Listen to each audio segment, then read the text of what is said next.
Greetings, this is Professor Wham, and I'm sharing some teachings that I've been asked to share. This is a little bit different than some of the other videos I've done here. This has more to do with me as a teacher than me as a paranormal investigator. And I only do these kinds of teachings when I'm asked. So I've been asked, actually by a couple of people, to present some of this information. And I'm going to present this in two parts, two separate videos, because I don't want this to go on too long. I want you to be able to think about what I've been saying. Some of this came up during a conversation interview that I had about a month ago with my spiritual friend, Leilani, when we had a conversation about Hela and some of her experiences that she has had with Hela appearing to her more recently. And I talked about some of what I'm going to be discussing briefly tonight, but this is in more detail, and so this sort of came out of that, if you will. And I will be referring to that discussion at certain points in my presentation and linking to that presentation in the notes here. So this is about ice. Ice as an element, as the fifth element, as it's often referred to in the Northern tradition, specifically the Scandinavian German tradition, but it also exists as a kind of elemental force throughout Northern European traditions, going into Eurasia. So as I talk about this, I'm not just going to be referencing Germanic and Scandinavian sources. I'm also going to be referencing Finnish sources, Sami sources, and a few other sources here and there. Now, I didn't realize until later in my life that on many levels I'd always been working with ice, or the idea of ice. For me, it's very instinctive. And I think what's important to understand is that working with ice, or working with all of the things that ice can represent, is not instinctive to everyone. These are not practices that actually everyone should do, although, you may get something out of knowing about them. But it is one of those, some of these practices are practices that only some people are called to. So while it's important to maybe familiarize yourself with certain aspects of it, don't feel like your life will be incomplete unless you do this. Working with ice closely as a principle, as a metaphysical principle, and actually with some of the runes and other practices that I'm aware of, that I've done and that I've been introduced to, is not for the faint of heart, and it really is not. They're not protected practices, like there are some protected practices, but there is a danger element in this practice, and so it's important that you be led by wisdom in it, rather than just sort of the sense of being spectacular or special. All right. Now, some of you may already find that you do some of these things naturally, and in which case it might be useful for you to do some of these practices or become aware of some of these energies. Now, in accordance with what I've been taught, what I will do in this first presentation, or this first sharing, is I'll start with what I know about traditional knowledge and a little bit about what science tells us about the importance of ice. And the how vital this principle of ice is to the development of life on Earth. And this is important because it is precisely this kind of force in the world, on the planet, that our civilization has sought to avoid. And the in many ways, our attempts to become faster, better, all of those things that we do with our technology, those are the very things that challenge ice, if you will. And the kind of world and planet that we've created, with climate change and all that kind of stuff,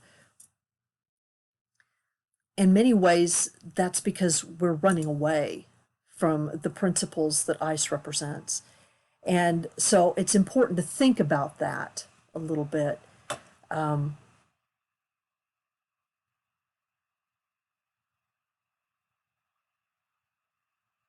Only fire, the principle of fire, utters "know your place" as stridently, yet is even more forgiving than ice. The principle of ice is a principle that, if it is not understood and respected, can result in some unfortunate things. Now, even though in modern Asatru and in modern, I would say, Germanic, Scandinavian occult schools, ice is often represented as kind of like a fifth element, so to speak. And in fact, as this graphic indicates, ice is actually one of the runes. Isa, which is the name of this rune, just is the word for ice. It's basically where we get the word ice. In the medieval literature, it is not clear, at least in magical workings, that ice represented a fifth element as such. And the reason that I have to say that is because modern occultism is very much predicated on a 19th century idea that came into Western occultism through the Kabbalah, the idea, and Greek philosophy, that there were four elements. And so ice represented the fifth, for Northern traditions. In the ancient world, the pre-modern world, the world of the Vikings, if you want to put it that way, or previous to that, you didn't have that four element system. You did, however, have various polarities or various dualities. And ice is often the polar opposite of a number of different elements. Or ice, the rune, is often posited against a number of different runes. And I don't mean against, but, kind of in a yin-yang kind of relationship. So it's actually, and as you see, it's just the line, it's just the stave, which forms the basis for all the other runes, even the ones where you don't have a vertical. So ice, in many ways, was considered to be kind of one of the formative principles, if you will, of the universe, against which other things would be paired, if you want to put it that way. Now, if you're interested in modern occultism, there is probably the most specific theory about one of these polarities, fire and ice, was developed by the Fraternitas of Saturni, which was a German occultism group. It was kind of a theosophical / OTO kind of group that had several different iterations from the 1930s up through the 1960s, and actually still has an iteration in existence now. And Stephen Flowers has written a couple of books in which he talks a little bit about some of these ideas. One is called Fire and Ice, The Brotherhood of Saturn, and it is out of print. It's been long out of print. But basically, there was this idea that had been developed by this guy named Horbiger, or Hans Horbiger, that there were two principal forces contending in the universe: cosmic fire and cosmic ice. And you can see this as an echo of some of the ideas that you find, say, in Snorri Sturluson's Prose Edda, where he talks about that as well. It's not clear that all Northern European peoples actually saw the world as being created that way, but you do get certain articulations that are similar to that in both the prose and poetic Edda.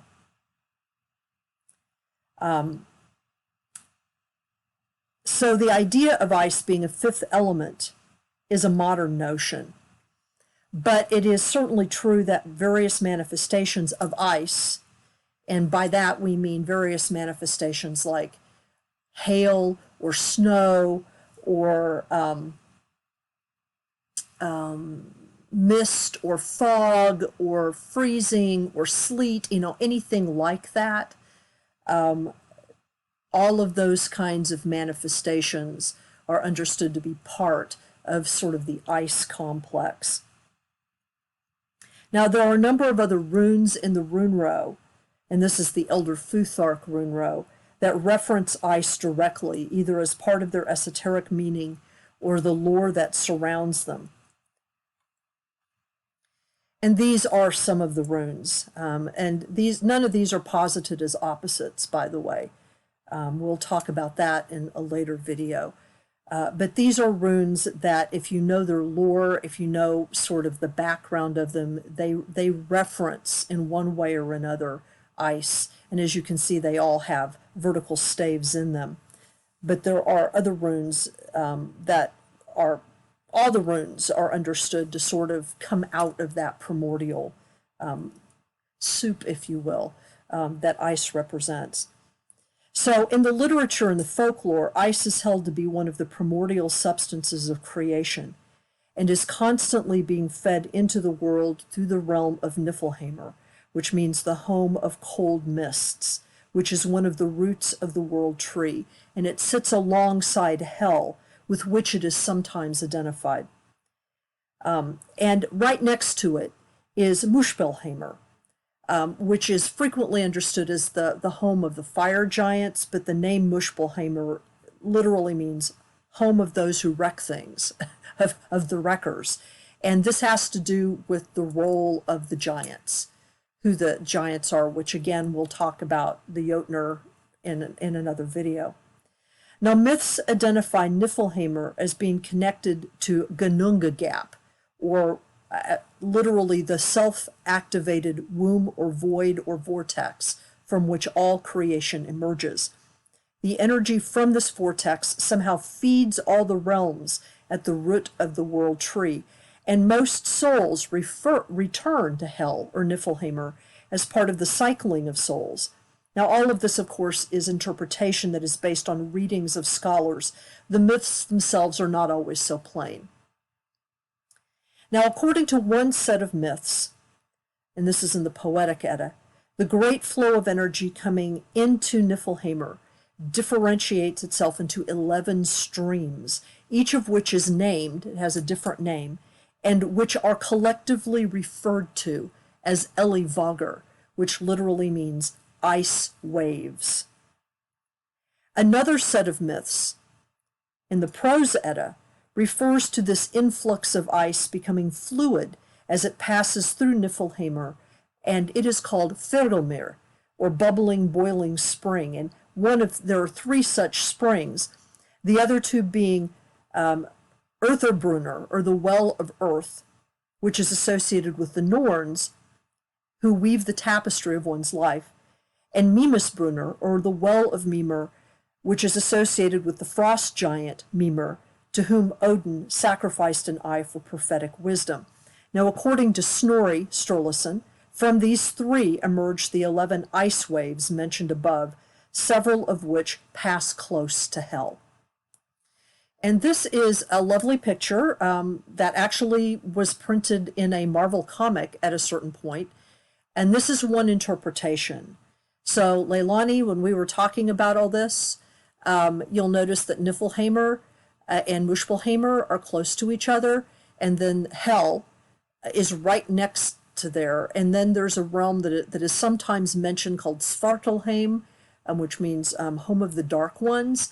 And this is the home of the dark elves, or maybe the dwarves. I mean, it varies in terms of who thinks who lives there. And then eventually you have Midgard, which is the earth. It's where humans live, and you can kind of see up here. So this is not entirely accurate with regard to all the literary references, this picture, but it does show how hell, Niflheimr, and Muspelheimr all lie together within the same plane of existence, which is below or within or beneath or behind the realm of manifested being. Now, most important for our purposes is the realization that the roots of Yggdrasil, or the world tree, originate in the stars. So there's no up or down, so to speak.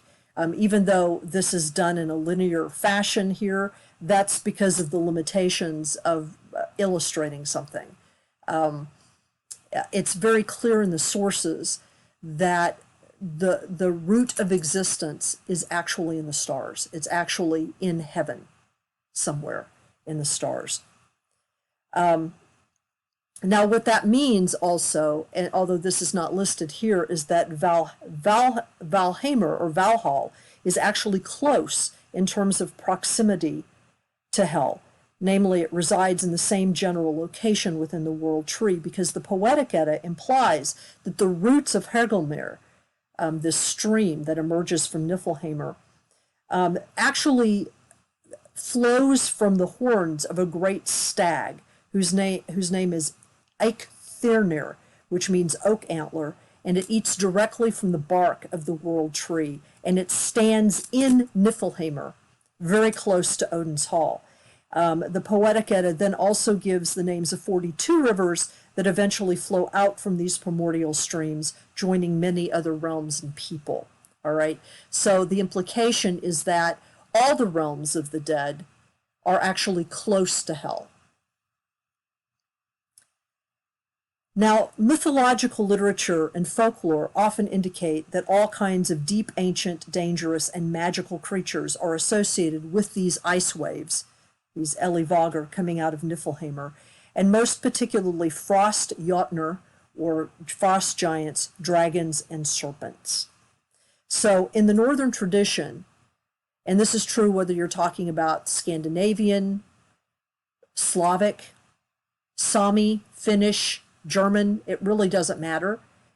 If one is going to be taking up ice, the idea of ice, one will have to confront and or be working with the most primordial life forms. I mean, more primordial than elementals. So it's important to be aware of that. Now, before going on into some of the specifics, I wanted to specifically talk about the role that ice has had on Earth, how important ice is just as a substance. The first measurable ice age that the Earth experienced was about 2 billion years ago. And it is thought that several factors contributed to Earth getting much cooler at that point, including tectonic forces that altered continental land masses. The most significant change in life at the time was the development of eukaryotic cells, basically those cells that have a distinct nucleus, because all of life was very simple at that time. You basically had bacteria and certain types of algae and other one-celled organisms. But with the Ice Age, you have the development of eukaryotic cells. And this is important because eukaryotic cells are essential for the development of more complex life. You cannot develop more complex life without them. at least not here on this earth. They are more efficient than bacteria because the functions of the organelles within the nucleus can specialize in things like energy production, consumption, excretion, defense, and reproduction without requiring the entire organism to interrupt its processes for each said function. All right, so basically the first ice age helped to give birth to the cells that made our life possible. All right. Now, over time, of course, the planet would warm up again, and then for various reasons plunge back into an ice age, and has done this so far 5 times. And yes, dinosaurs in their various forms survived many of these ice ages, because many of them we now know were warm-blooded. Although it is also true that each ice age saw many extinctions. The ending of one of the greatest ice ages in the late Paleozoic, which eventually culminated in the Great Permian extinction, saw the advent of mammals. We're talking hundreds of millions of years ago, so mammals didn't just pop up. So one of the greatest ice ages, and out of one of the greatest extinctions, I think the Permian extinction was the greatest extinction. It's like 90-some% of all life on the earth died, basically. But out of that came the development of the first mammals and the first birds, by the way. Now, the last ice age, and we're still in it, actually, it's referred to as the Quaternary Ice Age because that refers to the remaining ice sheet that persists over Antarctica and the presence of glaciers in other parts of the world. It is also referred to as the Pleistocene Ice Age, and obviously it is within the time frame of this last, and perhaps quickly fading now, ice age that humans have emerged. So it would seem, therefore, that ice is fundamentally linked in some way to the development of life on Earth that over time gave birth to humanity. The fact of ice, that it appears in so many myths, especially in the northern hemisphere, particularly in places where environmentally water often freezes, should provide a sense of how important it was to the ancient mind that did not seek to change it, but rather understand it and learn to live with it. So what's important about ice for us in our modern working is that in the ancient world, in the pre-modern mind, there was no attempt to change ice. You lived with ice. You accepted ice. Ice was part of the world in which you lived. You understood its dangers, you understood what it could do to you, but you also understood that it could be useful and that it was an integral part of the plants and animals and just the universe you were in. Just as an example, the Sami people learned to read the kinds of snow and ice. It is they who actually have 200 words for kinds of frozen water, not the Inuit, but the Sami, in order to follow the reindeer, keep themselves safe while fishing, and attuned to weather. So all the pre-modern mind understood was that all natural phenomena contain wisdom and clues for survival. And the reason this is important is that humans actually require a very specific range of temperature fluctuations to be able to develop high culture and civilization. Ice prevents the planet from becoming too warm for human endeavor, keeping even tropical climes within tolerable limits. Ice locks up excess carbon, preserves and sequesters infectious diseases, and in fact the Sami actually have a story about that, compiles layers of information within its living compress. It is part of the immune system of the vital earth. So the fact that it's going away right now should concern us.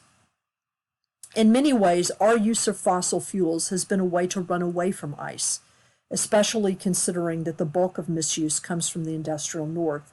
If we run away from ice, it runs away from us, and too much heat will ensue, making comfortable civilization impossible. So working with ice entails that we become familiar with the ancient elder beings said to be its guardians. Now, I've already mentioned serpents, dragons, and giants. And again, when I talk about how to work with ice In a subsequent video, I'll talk about those a little bit more. I'll talk about those different beings that you're going to have to work with. The greatest secret, esoteric secret of ice, is that it has two aspects: its manifestations on Earth and its connection to the stars in the deepest voids of space.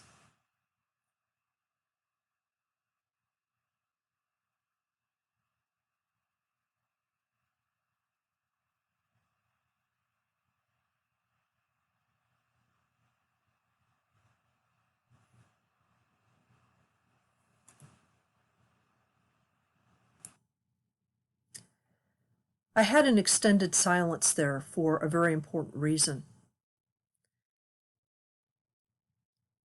In order to understand ice deeply,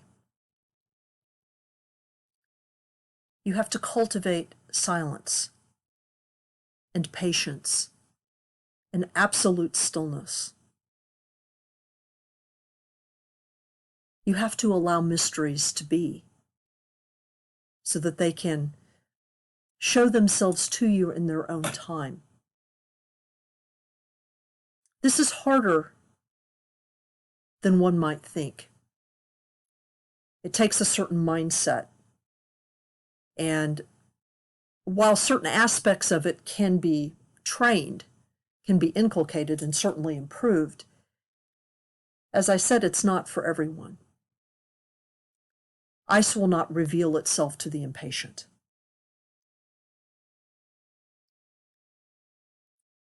There are a few places where you can get a sense of the feeling of this force. I know that there are some people who are interested in working with ice who have paid attention to some of the offerings of a young YouTuber. Her name is Jonna Yinten, and she lives in Sweden. And she's a YouTuber, she's an artist, and she's become kind of known online for some of her lengthy, although really quite beautifully shot YouTube videos, kind of blogs, sort of ongoing diaries of what it's like to live in a small village in northern Sweden. And she's also become known for some of her recordings of ice. The sounds of that she lives near a lake, and when the lake freezes over, of course, the ice produces these incredible sounds, and she's produced 2 or 3 videos, kind of ASMR videos of these sounds. And to some degree, it's an introduction to a certain way of looking at the world. But you have to remember certain things about her.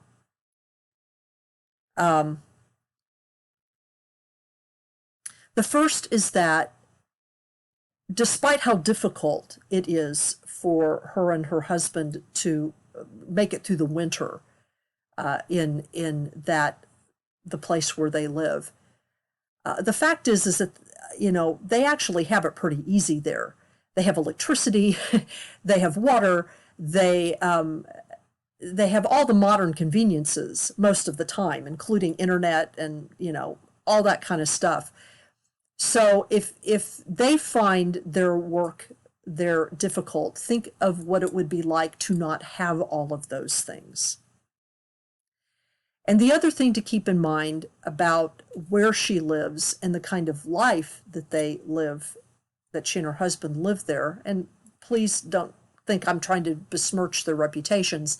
They are who they are.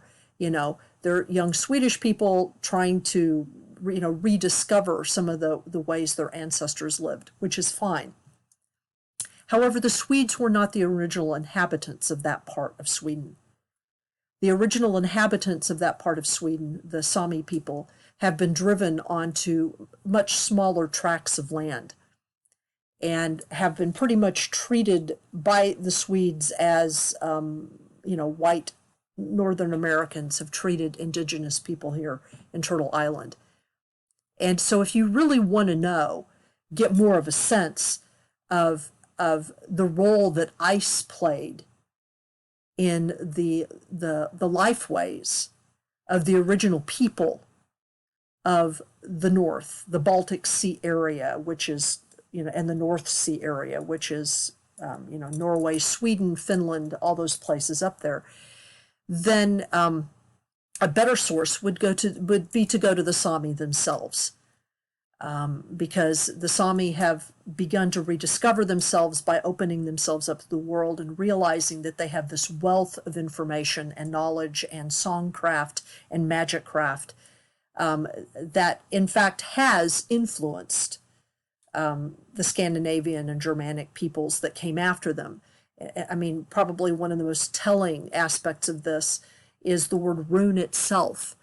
A lot of people think that this word is a Germanic word. It is not a Germanic word. It is a Finnish Sami word, and it means a magical incantation or a magical song or a song with intention, with deep mystical meaning that tells, the hidden history of the world and the animals and the plants and the sky and of our origins. In German, of course, the word rune means like an occult mystery, or a spell or something like that. But they got that word from another place. And so that should tell you how important these cultures and languages are to Northern European tradition generally. So while you might want to watch the YouTube ice videos of Jonna Yinton, which is fine, and actually I watch her stuff too. I think she's interesting, and the films are always very beautiful. They're a very aesthetic couple, she and her husband. You might want to check out, Mari Boine, who is probably one of the most important Sami singers of the last 70 years, and look at some of her videos and pay attention to her songs, and just sort of look up Sami songwriters and on YouTube, because she's got a lot of stuff up there. In fact, she's got a new album out, which is extraordinary. And you'll get much more of a sense of, even in her more modern renditions of her music, you'll get much more of a sense of what it is to live this life, where ice is part of your livelihood. It is a partner in the way in which you conduct yourself every day. And I'll add some links that you can look at, so that you don't have to sort of search around too much. But this is just an introduction to ice.